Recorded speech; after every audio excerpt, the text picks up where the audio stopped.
moun isouye. Konen mwen fèk vin nan zon nan men. Comme si m'pa gon moun mwen konet. Comme si m'jus kon la m'vin devije, comme si m'pa la comme ça.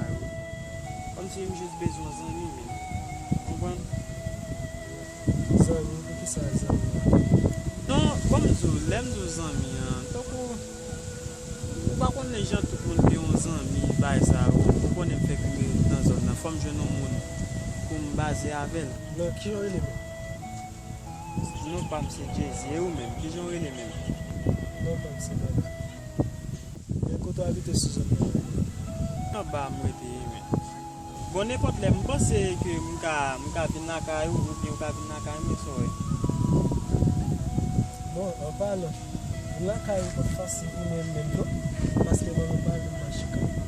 Parce que là, m'ka wap je me chita la corde. Parce que bon mal. Eh bien, ok, je pense que nous avons été en contact.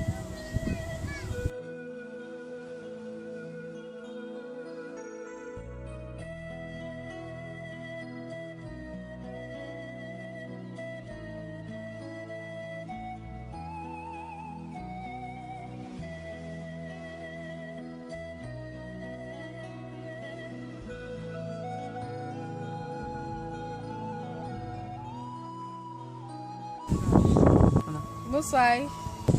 Bonsoir. E ben nan men moun pou m de la. On parle ça ici.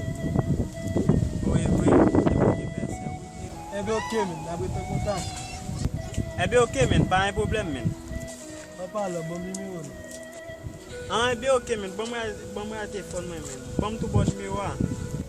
Qui ça? 39 14 61 18. Ou après les mêmes.